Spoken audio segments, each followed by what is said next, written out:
Welcome to Innate Express Podcast. I'm Haig John, chiropractor in Melbourne, Florida. Our mission is to ground you in service and inspire you to serve at your very best. I am honored to share these live group recordings with you. Let's get started. I mentioned something in that meditation about a spiritual code, and that code being the subluxation. Everybody know what a subluxation is? Definition for subluxation? It's something in the body, specifically in the vertebral column, that cuts life off from the brain to the body. Okay. I think of it as a bound energy that the body stores because it can't process in that particular moment, and so it stores it so that it can use it later. And so when the chiropractor releases it, allows the person to incorporate and integrate the message. So it's potential energy, you're saying. Okay. So that's an interesting idea because we are always 100%. Even if we don't feel 100%, we're 100%. When I've done missions, in the beginning of doing missions, people said, just say more God for the body. And I met my wife on a mission trip in Brazil, and we were in a church. And she said, that doesn't make any sense. More God for the body. Like, I'm going to marry that woman. Hey, you need a little feedback in life, right? And I'm in a third world country, and we're really, I want people to understand what's happening. And I'm saying there's more God for your body with your adjustment. But they said, there's always 100% God. How do you have more God? Then you have an unbalanced life, an unbalanced God. God can't be more or less. God is, right? It didn't make any sense. In that philosophy, there's potential energy, which means we're still at 100%. The potential for healing if a nerve is cut off, and sometimes we describe that with people as well, right? Now when we see the nerve, that output in a system going to the liver, the pancreas, the spleen, now your brain's able to talk to it more efficiently than it was before, right? On an EMG scan. So the numbers go up. That's a good thing. So that would mean there is pent-up energy, right? Potential energy. So if there are boulders blocking a waterfall, you remove the boulders, the waterfall goes more quickly. Okay? That's a good analogy of that. So, an easy way, another one to describe it, a vertebra out of place affecting the central, that affects the nerve in the system. Because the subluxation is a vertebra. You don't subluxate the elbow, but an adjustment of the elbow, I really feel D.D. Palmer, he was adjusting the extremities. And to understand how to adjust extremities is important. But the subluxation has to have a nerve component. You can have a vertebra out of place that does not affect the nerve, and it's not a subluxation. Good morning. But the subluxation is the vertebra out of place that affects the nerve. Now let's take the subluxation a little farther. And Pasquale taught us, it's very, people often say sub means less, lux means light, Asian is the expression of that light. What is the expression of light? Is God. Okay? I never liked that. He never liked it at all. And Pasquale always said, not always, he said it once, because I only have to ask once, and you find your answer. He said, remember, it also means under. Subterranean, submarine. We use that actually more often in our vocabulary, meaning under. Right? When you're ready, just come on over, okay? Take your time. And then when we put under there, subluxation, under the light of the expression of the light, under the light of God. And, I said, I get that. But I see it, but I didn't quite understand it myself, and it took me years. And very recently, really, I got the message, under the light of God, when we have this subluxation and chiropractic was given by a spiritual being to D.D. Palmer, and he said it in 1910. Atkins, a spiritual being He said somewhere, I don't remember where we read it, it says, he died 20 years before or something like that. We can go into that history another time. So I realized the codes, because Pasquale always said we're receiving codes from these people. And he was always working on his answers too. He didn't really, he was constantly working and understanding the message he was receiving. The codes, what are the codes? DNA is a code, right? We learned that in school, all the different letters. It's not many that make up this genome that we're in, right? So DNA is a code. Our blood types are a code. All sorts of different things. Amber, this is Alexandra. And there are so many different codes in our bodies, right? The chemistry of our saliva is a code to break down food. The chemistry in our stomach or whatever, those are all codes to break down into usable components. But I realized the codes that we're receiving from the body, ASRP, an Atlas code, so I know how to go and read the Codex and serve this person at their absolute highest. PR lumbar. A subluxation in the thoracics, PRS, right? Whatever. Think of whatever, listing you want to ever think of by any group there is out there. It's all in a code. So we can read it and then act upon it. That's a story. We're reading the people's story. That's a gift from God. To be able to read that code. We're doing things so much bigger than we even realize. When we get out of the lack consciousness of less expression, when we get into the consciousness of God's code to bring this person to a higher level, uniting the material with the spiritual. D.D. Palmer said that. Man the physical with man the spiritual. Many people say that's misquoted. It's material with the spiritual. When we're dealing in that level, people diagnose the Quran and the Bibles and every spiritual text, diagnose them down to the smallest bit of information, putting in numbers for letters to get a new code to understand things mathematically so man can understand it. Man can understand math better. We got a more simple code from God. A, B, C, D, E, F, G, 26 letters. We only use a couple of them in our description from a subluxation and how to adjust that person, and their life comes back. They've gotten a reconnection to God. And years ago, I had a friend, she used to do her talks with an overhead projector. You know what that is? Probably don't even know what that is. But an overhead projector, I still have mine. We know what it is. We know what it is. Back in my day. So, we had overhead projecting light. So, she used to put the Atlas model on top of there and just close a little bit and less light would come through that Atlas. That's a description. But when we get the actual code, ASLA, ASRP, base posterior, whatever it might be, we get the code of, I know how to do it now. I can move it. I've got to enhance my skill. I have to know how to find it. I've got to work on myself. I have to get grounded. I have to be connected to spirit. I really feel that's one of the most important components in chiropractic.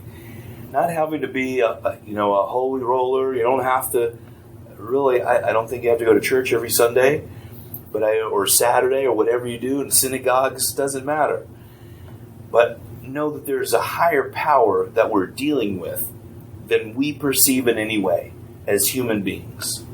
But we were given a code of how to read and serve the people, the denizens of the earth, to help ease human suffering. Now, this is the second part. What is suffering? Transformation. There you go. You've been listening. Exactly. Christ had to suffer on the cross. He spent 40 days in meditation and fasting to get closer to God, right? At Mount Sinai. He could have done that again, but he needed a next boost up. Suffering means transformation on an earthly plane. When people are going through a lot of stuff, it's usually they're trying to break through something, or something's holding them back. Ultimately, Christ said, did the big work for us, and that's a major suffering, right? The Jews in the desert for 40 years in the desert, suffering in the desert. Suffering has been done for us. We don't have to repeat it to that level. A lot of people try to. We are transforming every moment. Pasquale said this, I did the work so you don't have to. They did the work. The ancestors that we have come from did the work so we don't have to. We don't have to be on the cross. We don't have to wander in the desert. We don't have to suffer the ways that the people did in the past.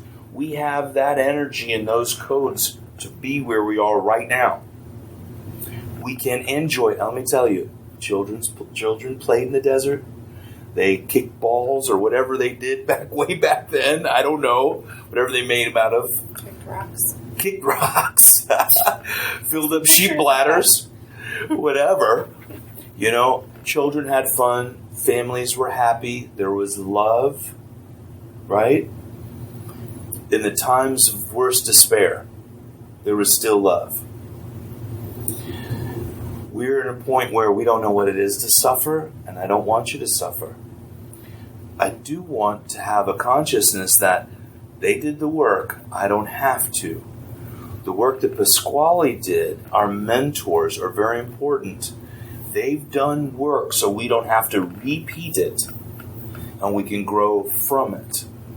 This code stuff, Pasquale just said codes. He didn't really explain it to us. He didn't know it himself. He was getting that information. It would have taken me maybe my entire lifetime to even get the thought of a code. But he gave us the codes, start thinking more outside of logic and in spirit. And what do those codes mean? Now he's been dead for 8 years, I believe. Forgive me, I'm not really sure.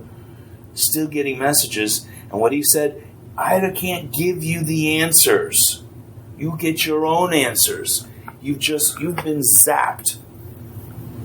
And that zapping means aha moment. Aha moment. 10 years later, 15 years, I get it. I got my answers.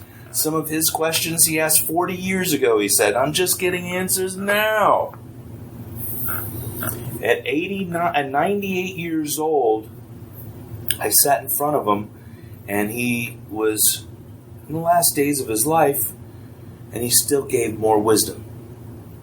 Talked about the corpus callosum, the two hemispheres. And this is what I've gotten from the hemispheres the last days of his life. The hemispheres and the corpus callosum, he said we have to go under the rainbow. The corpus callosum is the rainbow. And I realized the two hemispheres of the brain are the parting of the Red Sea. And defeating our enemies, we just have to part through what we've already been given and let ourselves go through this journey from the physical to the spiritual. Our enemies are going to be defeated. The ground zero is that earth under the Red Sea. And each hemisphere of the brain is that each side of that Red Sea. And as we come through, we come to nirvana. We come to our spiritual peace. We find our manna at the end of the rainbow. We're getting towards the pineal gland, and we're leaving the pituitary gland, who is currently the master gland, which is the phlegm, pituita. From what I understand from Pasquale, that is Old Latin. It means phlegm. And we're in the phlegm, as the pituitary gland is currently our master gland. We need to get to the pineal. On this journey, we have to part the roads. We have to have faith coming through. And then we also have to remember, I think is it Phoenicians 106 or... Anyway, it's God talking about people forgetting about the desert, going back to worshiping the idols, going back to assimilating into the others' cultures, and forgetting about the journey. It doesn't take long to forget about the journey. It gets nice and easy. Or we have a moment of lack and say, yeah, I'll do this, and degrade my integrity for a moment. Because I am looking for worship of an idol, of maybe it's money or someone, a need to be liked, right? That happens very often. People coming into the office and I just want them to like me. Trust me, I want to be liked too. But you know what? I tell the truth. I told a guy back here the other day, I said, look, they're killing you. I'm going to help you. Right? Just giving hope. Trusting in what we have. It might have been 5 generations that went through the Red Sea, and you forget about it. That's my grandmother's story or great-grandmother's story. The story of chiropractic. People are saying it's old-fashioned and out of date. Let me tell you, it's far more current than most of the religious philosophies. We are above and beyond. Chiropractic is a thing unto itself with an energy unto itself. Once we take this in full faith, lives transform, we transform, everything transforms around us. Because chiropractic is not the adjustment. It's not the analysis. It's who we are. And I've had people tell me in the past, people we've mentored, and say, chiropractic doesn't define me. You know, that's my career. Wah, wah, wah. I tell you, that person isn't going to be in their career very long. They're going to be in a work, they're going to turn the crank, you're going to end up with a replaced hip, a new shoulder, all those things because you get stuck in what you're doing. It's the ones that truly give up what you think in logic to be real, and you allow this faith to happen. Transformation happens in our lives. Money starts showing up in your bank account. How did this all happen? I didn't see that many people. How did I get this much money? I tell you, Roberta and I, when I first opened practice, I had no idea. How of a sudden we have all this money? We didn't see that many people. I stopped very, very early of counting adjustments and things that I could get with, that cost me 5 adjustments. I cut that out because Spirit is giving me the wealth. The adjustments aren't. Laughing because when my kids ask for something, I'm like, do you know how many hours I have to work for that? Yeah, absolutely. And you know what? That holds us a little bit. And I know the feeling because you know how many adjustments I have to do for that, you know? And some of them I gave away because they were homeless or what have you. It's like a running joke now. Yeah, and you get it. Now my kids play it on each other. But it's also starting to give it up too. And then we don't see in these structural confines of limitation either. And it just comes. Checks come from, we turned in our Toyota 4Runner. I didn't really, my family is too big for it. And it was a 4-year lease. I turned it in after 1 year. I had equity to put into my wife's next car from that lease. And then they sent me another check for $3,000. And that check came right when the hurricanes came, and we closed for nearly a month. We were only open 3 days for a month. And you know what? That's a big deal in a chiropractic office. There was no income coming in. But right when I needed it, there was a spiritual check from Toyota. Here's $3,000. Hey, I can use the $3,000 today. God gave me that check. Toyota didn't. When I allow abundance to come, it comes from every direction. Abundance of wisdom, abundance of service, abundance of receiving love, giving love, everything that we can imagine. So this morning, you can feel this is a powerful morning. We had a powerful day yesterday. We are doubling ourselves. Not forcing it. But if I don't tell Spirit what I want, what I'm ready for, because I can be comfortable where we are the rest of our lives. And it's not about wanting more, it's about serving more. If I could bring more people and myself to that understanding of service, it's a lot more than $45 an adjustment. Here's another adjustment. Come here, let me adjust you more so I can get $45 more. And all I'm thinking about is adjusting you for these dollars. Out of that. But I'm serving because God's given me a code I'm able to read. And I'm able to adjust that vertebra. Give it the right input. And the body adjusts it into the proper place. Period. Then we're serving. That is serving. That is serving. If I think of every single adjustment, then I'm lost. And there are many people lost in this profession. So I ask you, send people to us. We'll bring them to this podcast. We'll bring them to serving chiropractic. We'll come up to life. Bring students from life. All around. Drop some letters over at Logan. Okay, we have to set up our talk at Logan. The things you just heard just now has never been spoken in chiropractic, you do realize. The words have not been said out loud. No one has understood this to this level. Pasquale didn't give us this level, but I got the message. Mostly, from the teachings of Pasquale, who is my main mentor, my mentors of Sigafus, Arno Bernier, and Clarence Jensen. I wouldn't be here at all without all four of them. And others. But they've worked very hard so we don't have to repeat them. You realize we can be bigger and go beyond. We don't have to repeat. You learn lessons from history. You move forward from it. Got it? Any questions or any input? Nothing? All right. Thank you for listening to this episode of Innate Express Podcast. Please follow us on Facebook, subscribe to our YouTube channel, and share with your friends. Together we can change the world.